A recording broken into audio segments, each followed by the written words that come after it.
गणेशाय नमः। श्री दुर्गाय नमः।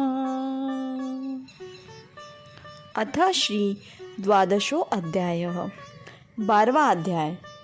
देवी चरित्रों के पाठ का महात्म्य। ध्यान। मैं 3 नेत्रों वाली दुर्गा देवी का ध्यान करती हूँ। उनके श्री अंगों की प्रभा बिजली के समान है। वे सिंह के कंधे पर बैठी हुई भयंकर प्रतीत होती है। हाथों में तलवार और ढाल लिए अनेक कन्याएं उनकी सेवा में खड़ी हैं। वे अपने हाथों में चक्र, गदा, तलवार, ढाल, बाण, धनुष, पाश और तर्जनी मुद्रा धारण किए हुए हैं। उनका स्वरूप अग्निमय है तथा वे माथे पर चंद्रमा का मुकुट धारण करती है।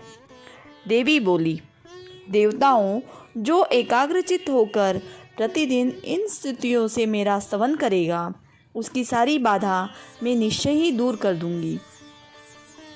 जो मधुकेटभ का नाश, महिषासुर का वध तथा शुंभ निशुंभ के संहार के प्रसंग का पाठ करेंगे तथा अष्टमी, चतुर्दशी और नवमी को भी जो एकाग्रचित्त हो भक्तिपूर्वक मेरे उत्तम महात्मा का श्रवण करेंगे, उन्हें कोई पाप नहीं छू सकेगा। उन पर पाप जनित आपत्तियां भी नहीं आएंगी। उनके घर में कभी दरिद्रता नहीं होगी तथा उनको कभी प्रेमी जनों के विछोह का कष्ट भी नहीं भोगना पड़ेगा।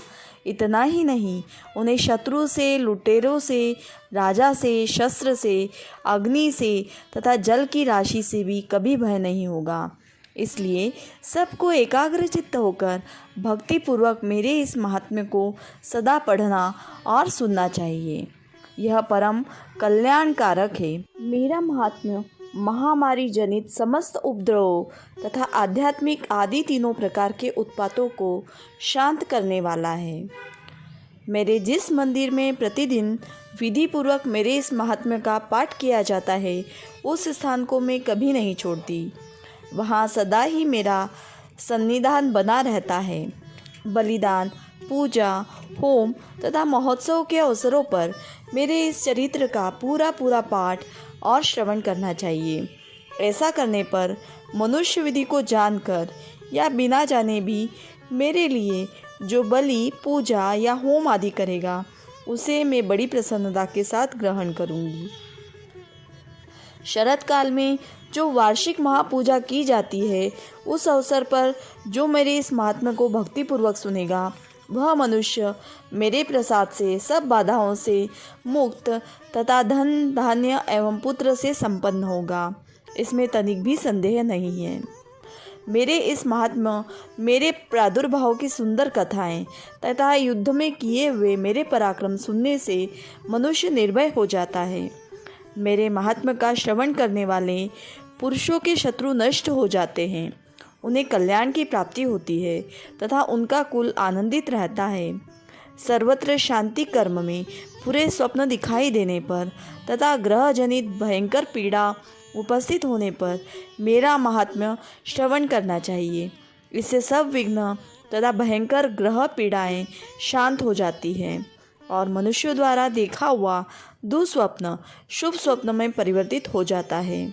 बाल ग्रहों से आक्रांत हुए बालकों के लिए यह महात्म्य शांतिकारक है तथा मनुष्यों के संगठन में फूट होने पर यह अच्छी प्रकार मित्रता कराने वाला होता है।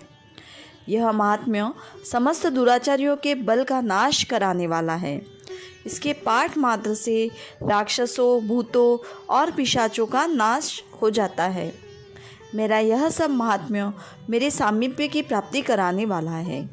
सम्यक प्रकार पुष्प, अर्घ्य, धूप, दीप, गंध आदि उत्तम सामग्रियों द्वारा पूजन करने से, ब्राह्मणों को भोजन कराने से, होम करने से, प्रतिदिन अभिषेक करने से, नाना प्रकार के अन्य भोगों को अर्पण करने से तथा दान देने आदि से 1 वर्ष तक जो मेरी आराधना की जाती है और उससे मुझे जितनी प्रसन्नता होती है, उतनी प्रसन्नता मेरे इस उत्तम चरित्र का एक बार श्रवण करने मात्र से हो जाती है।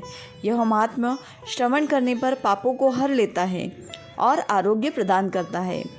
मेरे प्रादुर्भाव का कीर्तन समस्त भूतों से रक्षा करता है। तथा मेरा युद्ध विषयक चरित्र दुष्ट दैत्यों का संहार करने वाला है। इसके श्रवण करने पर मनुष्यों को शत्रु का भय नहीं रहता। देवताओं, तुमने और ब्रह्मर्षियों ने जो मेरी स्तुतियाँ की है तथा ब्रह्मा जी ने जो स्तुतियाँ की है, वे सभी कल्याणमयी बुद्धि प्रदान करती है। वन में, सूने मार्ग में अथवा दावानल से गिर जाने पर, निर्जन स्थान में लुटेरों के दाव में पड़ जाने पर, या शत्रुओं से पकड़े जाने पर, अथवा जंगल में सिंह, व्याघ्र या जंगली हाथियों के पीछा करने पर, कुपित राजा के आदेश से वध या बंधन के स्थान में ले जाए जाने पर, अथवा महासागर में नाव पर बैठने के बाद भारी तूफान से नाव के डगमग होने पर, और अत्यंत भयंकर युद्ध में शस्त्रों का प्रहार होने पर, अथवा वेदना से पीड़ित होने पर, कि बहुना सभी भयानक बाधाओं के उपस्थित होने पर, जो मेरे इस चरित्र का स्मरण करता है वह मनुष्य संकट से मुक्त हो जाता है। मेरे प्रभाव से सिंह आदि हिंसक जंतु नष्ट हो जाते हैं तथा लुटेरे और शत्रु भी मेरे चरित्र का स्मरण करने वाले पुरुष से दूर भागते हैं।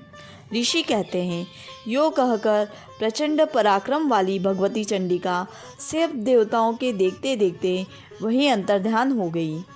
फिर समस्त देवता भी शत्रुओं के मारे जाने से निर्भय हो पहले की ही भांति यज्ञ भाग का उपभोग करते हुए अपने अपने अधिकार का पालन करने लगे। संसार का विध्वंस करने वाले महाभयंकर अतुल पराक्रमी देव शत्रु शुंभ तथा महाबली निशुंभ के युद्ध में देवी द्वारा मारे जाने पर शेष दैत्य पाताल लोक में चले आए। राजन, इस प्रकार भगवती अंबिका देवी नित्य होती हुई भी पुनः पुनः प्रकट होकर जगत की रक्षा करती है। वे ही इस विश्व को मोहित करती हैं, वे ही जगत को जन्म देती हैं तथा वे ही प्रार्थना करने पर संतुष्ट हो विज्ञान एवं समृद्धि प्रदान करती है। राजन, महाप्रलय के समय महामारी का स्वरूप धारण करने वाली वे महाकाली ही इस समस्त ब्रह्मांड में व्याप्त है। वे ही समय समय पर महामारी होती और वे ही स्वयं अजन्मा होती हुई भी सृष्टि के रूप में प्रकट होती है। वे सनातनी देवी ही समयानुसार संपूर्ण भूतों की रक्षा करती है। मनुष्यों के अभ्युदय के समय वे ही घर में लक्ष्मी के रूप में स्थित हो उन्नति प्रदान करती है, और वे ही अभाव के समय दरिद्रता बनकर विनाश का कारण होती है। पुष्प, धूप और गंध आदि से पूजन करके उनकी स्तुति करने पर वे धन, पुत्र, धार्मिक बुद्धि तथा उत्तम गति प्रदान करती है। इस प्रकार श्री मार्कंडेय पुराण में सावर्णिक मनवंतर की कथा के अंतर्गत देवी महात्म्य में फलस्तुति नामक 12वां अध्याय पूरा हुआ।